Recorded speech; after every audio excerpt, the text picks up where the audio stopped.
We've got a theist, Bill, from Texas coming in saying that fine-tuning proves God. I would love to know more about the fine-tuning argument. Bill, do you think that the fine-tuning argument points towards a generic God or a specific God? A generic. Okay. Do you believe in a generic God or a specific God? By the way, John knows Kelly at Godless Granny. Is a friend of his. I was just on her show yesterday talking to Dr. Richard Carrier about the fine-tuning. We had a really nice discussion. So one of the things I brought up was the strong nuclear force, which, if it's off by 2% stronger, you're not going to get, you get the periodic table, but you don't get hydrogen, which obviously is in stars and is important. If it's 5% stronger, you only get hydrogen. So is God all powerful? Bill, is God all powerful? I would think he's pretty powerful, because I brought up to Richard that we have 100 billion galaxies with 200 billion stars. And I'll ask you the same question. Just the sheer did God design physics? Yes, I think he did. And mathematics. Okay, so did God design the parameters that would bring about life? Yes, I believe he did. The 25 okay, so if that's the case, then God could have made life anything. God could have said life is going to be made out of mostly aluminum. Like he could have made it out of anything. So the fine tuning argument isn't helpful, right? It doesn't get you to a God, because a God could make life out of literally anything. He set the rules, right? It just happens to be that the life permitting universe we have right now has these particular properties, but we have no way of knowing if it could be any different. But we do know that if God was all powerful and he authored this, then the fine tuning argument completely fails, because God could have made life out of literally anything. Well, that's what Richard said. Yeah, I know. Yeah, because it's true.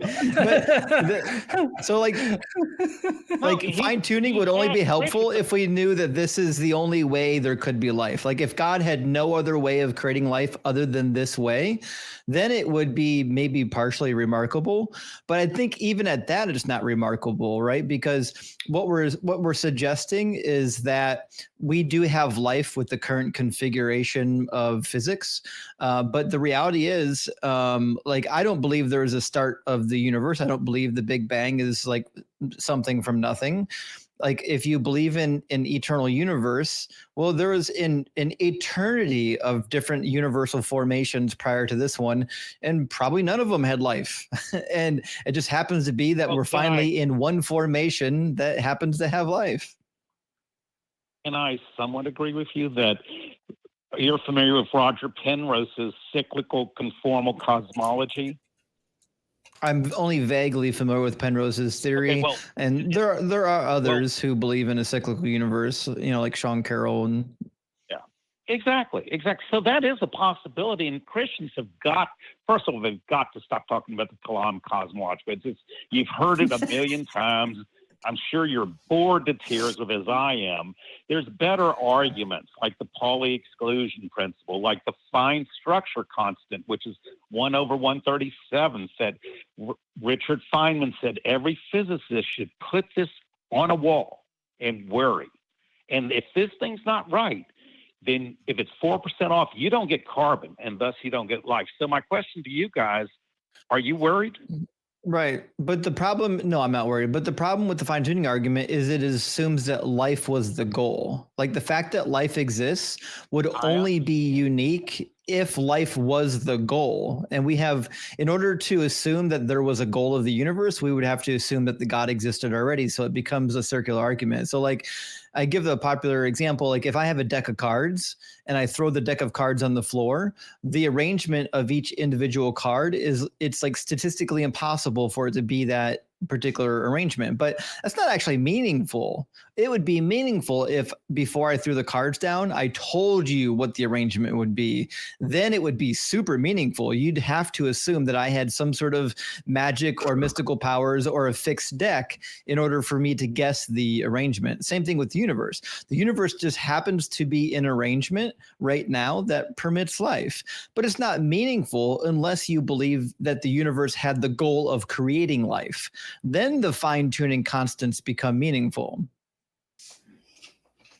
Well, Richard Feynman says, who was an atheist, that it looks like God's pushing the pencil, but we don't know why. And I don't care what he said though. Well, he's only one of the greatest physicists of the last century. I'm literally telling you why I don't believe the fine-tuning argument works, and you're bringing up somebody else's quote. Like, I want you to address what I said, not what some other guy said. Well, I see your point. You have a very good point. But could I actually talk? Carbon has many ways to go interact with other molecules, 29,000 ways. Silicon, which is below it on the periodic table, could be is a good candidate, but I don't think it's as good as carbon. So it looks like there was something behind this creation. Yes, it could have been created to make beetles, because there's so many things. Let me just give you an example. To create carbon in nucleosynthesis in stars, you've got to get 4 helium nuclei together with another helium nuclei to make beryllium. Then beryllium has to find. But this doesn't. But Bill, I want you to focus. No, I'm not going to let you finish because what you're doing. Literally 5 what you're doing is you're ignoring the admission that you just made 30 seconds ago. Right? If the fine-tuning constants or whatever things you think are finely tuned that permits the universe we have now, if those things aren't relevant because we haven't determined that that was the goal of the universe, then just repeating more of them is useless. Like, just continually repeating, like, well, listen, if this was different, then we wouldn't have what we have now. Yes, you could do that till the cows come home, but none of it is important until you can demonstrate that the current formation of the universe was the goal of the universe. Once you've attributed a goal, then you can calculate how likely that goal is, but you haven't been able to establish that the universe has a goal yet. You're putting the cart before the horse. But the strong anthropic principle says that there was a goal, that to create carbon, and I literally was going to take 5 seconds. The beryllium 8, which is the intermediate step between the final formation of carbon, literally takes a split second. It's just remarkable. And I see your point. Richard, if you look at the video, it's up on Godless Granny. He made very compelling points, just like you're making points. But you've got to realize that there are theists since Barrow and Tiplet, in 1986, that have given pretty good reasons to infer there might be a God. Right, but we're asking you, we're not asking them, right? So in the argument that you've presented so far is the fine-tuning argument. And I've given you a really good reason why the fine-tuning argument fails. From my perspective, it fails because in order for anything to be finely tuned, we must determine that A, it couldn't have been any other way and still ended up with life, and B, that was the goal. Like, somehow the goal was to get from point A to point B, and we're currently at point B. We don't know that to be the case. Exactly, but there seems to be things that are so improbable, like the Pauli exclusion principle, that these electrons inhabit certain shells, the 2 shell of a K shell, which is 2, then 8 and 18. But I've addressed this. The improbability of something is useless until you determine that was a goal of something. Like, the goal of something is what establishes the improbability as being meaningful, right? Just something being improbable isn't helpful. Like, so for example, like I'm sitting in a chair right now. There are a billion other places I could be sitting in a chair. The fact that I'm sitting in this chair right now in this position has nothing to do with fine tuning. It just happens to be the current state of the universe. I understand that, but you got to realize you're talking to theists on this. You have theists listening to you, Christians listening to it, and what these apologists do is, like, for example, what turned me on was Luke Barnes. But you're the apologist. Universe. Okay, well, that's a scary thought when I'm supposed to defend.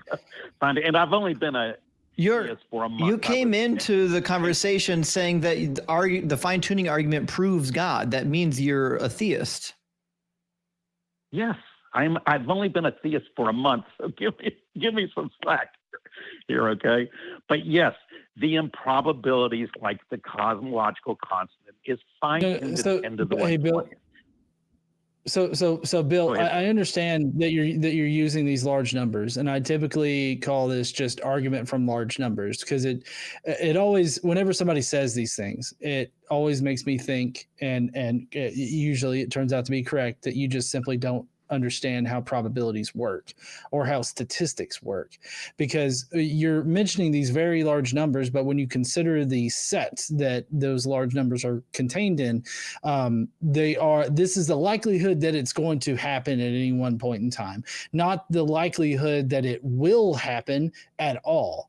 And so unless you're positing this number, the statistic is absolutely zero, then it will happen given a large enough set. And when we're talking about the universe, I feel like the set is going to be large enough where it definitely will happen at some point. It's just rare that it's going to happen. And I feel like that is the main thing that a lot of theists out there just don't understand whenever they start bringing up probabilities. Unless you're positing a 0% chance, then it will happen.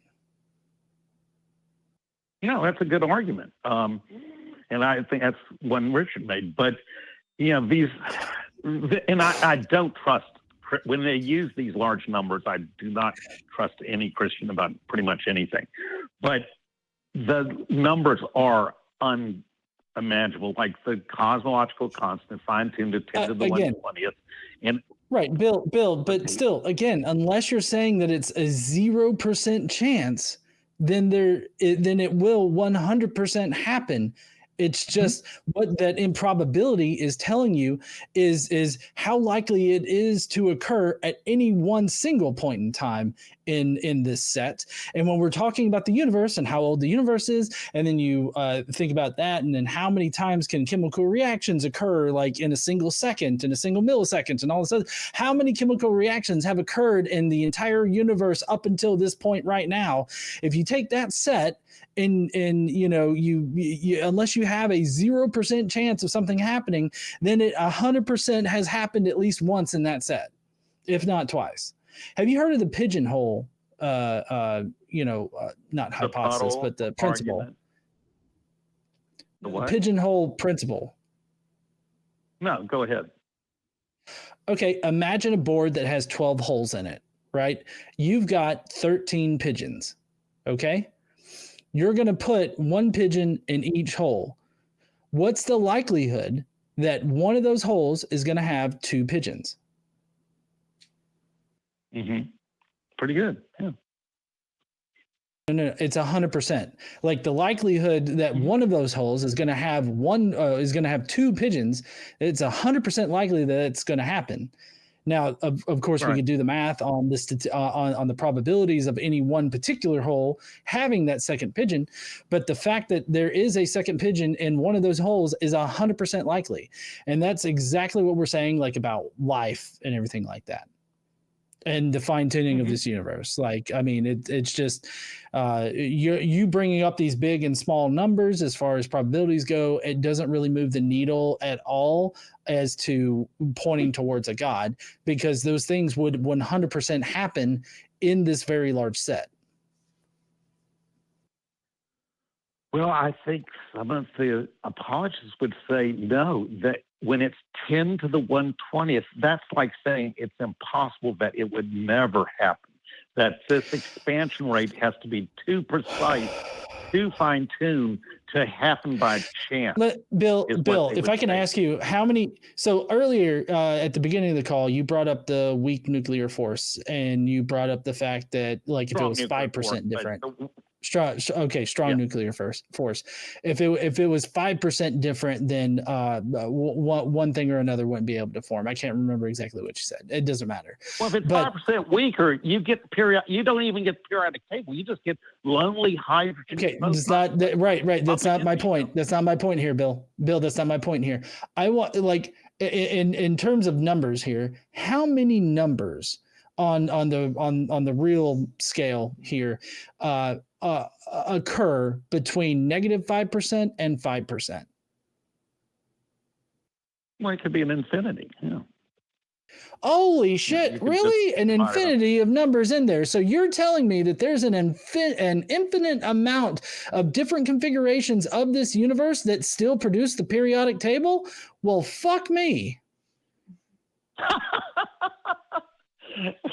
I'm saying you guys have good arguments, but you have, like I said, I was the atheist part of the atheist booklet, so I took a stance. So I've got to make a decision.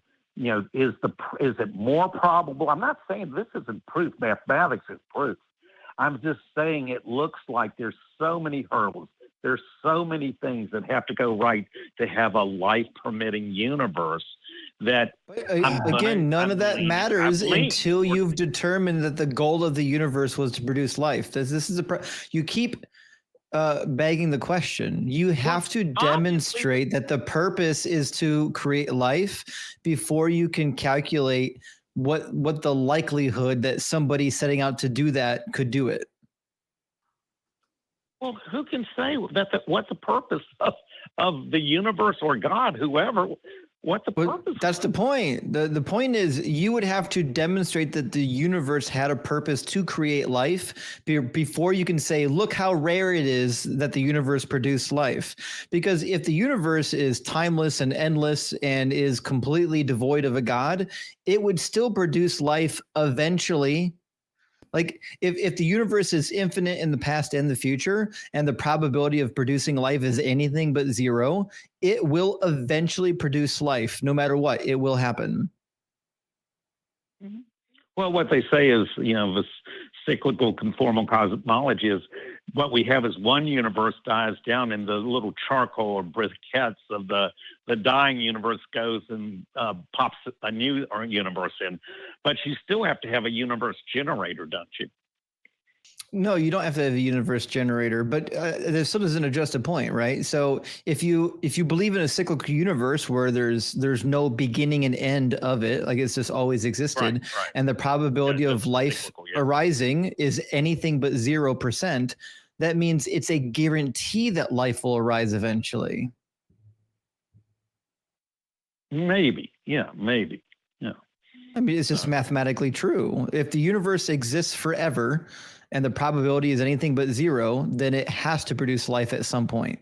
Doesn't mean it's going to go on forever. No, like our galaxy is likely to collide with the Andromeda galaxy in like 4 billion years.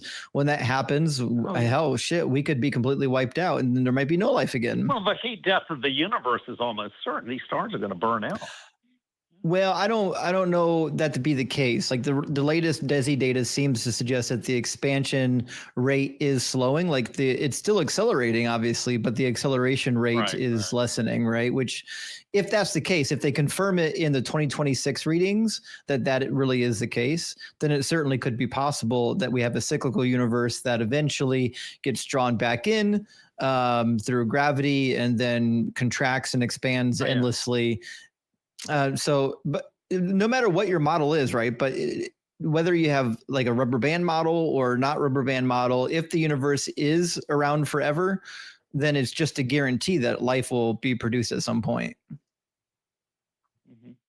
Could be. Yeah. So yeah, we're all treading water here because this is theoretical physics that is pointing people to God.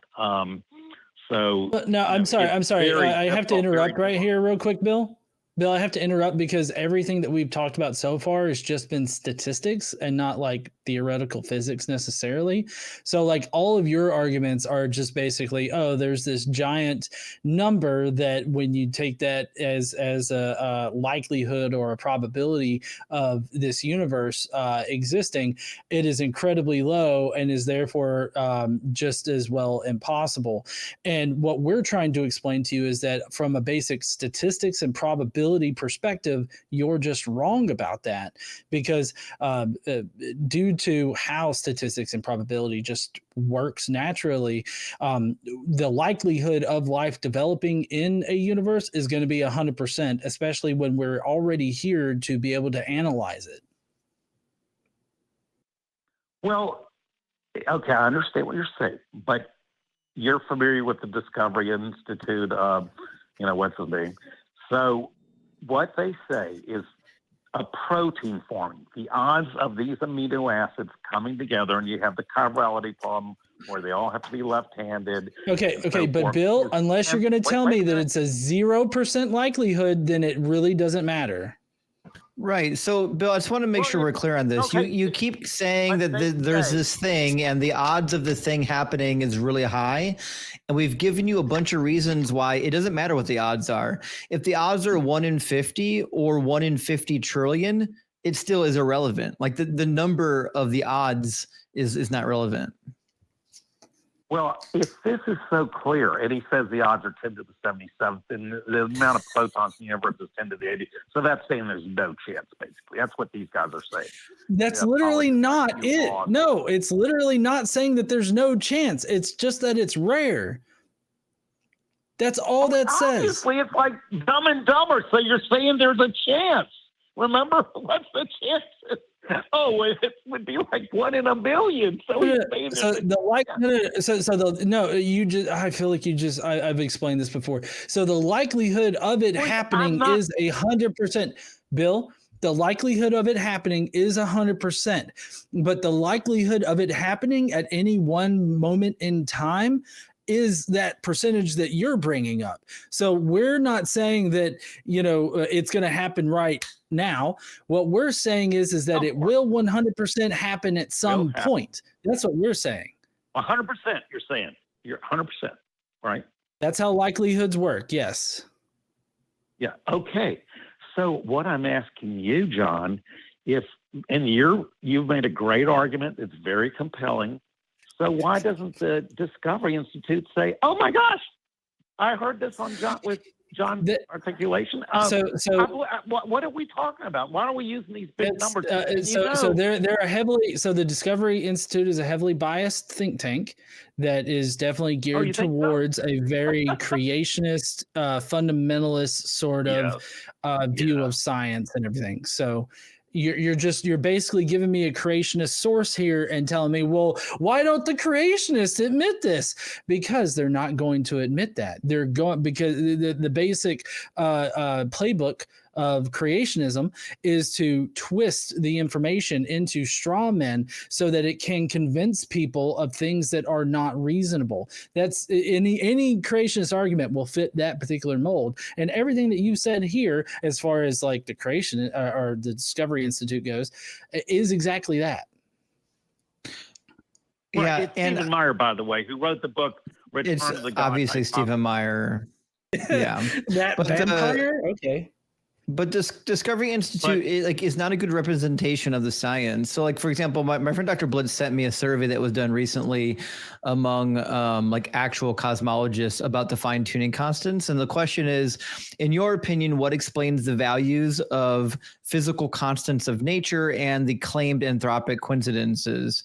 And 3% of the respondents. Yeah, that's exactly what Richard said. So I believe you. 3% of the respondents, which is only 2, claimed that they believed it could be explained by an intelligent designer. The rest of them had different answers. In fact, the most popular answer was that they're brute facts and they need no further explanation. 24% went to a multiverse principle to explain them, and then there are other explanations. But the bottom line is, like, if you're just going to quote, like, well, the Discovery Institute, well, I'm not sure, like, just saying some other guy believes that he agrees with me, isn't that helpful? Because like the bulk of scientists, the bulk of physicists, like agree with John and I, right? So I'm not sure that like the appeal to poor authority is helpful.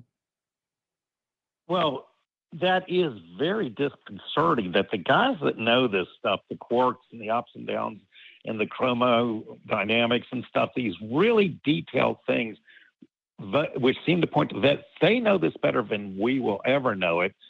Only 3% of them, like you said, like Richard said, believe that this points to God. So it's very disconcerting and problematic. Well, not for us, obviously.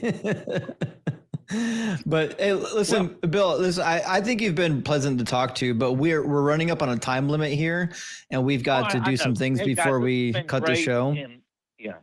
Yeah, this has been great. You guys have been terrific, and I'm a big fan of John. Obviously, I think he has such a great sense of humor. And by the way, it's the things on Godless Granny, Theist. It says atheist refutes theists, so you can see somebody that actually knows what they're talking about to a great extent refute me. So thanks, guys. I'll see you later. Bye. All right. Cheers. Thanks, Bill.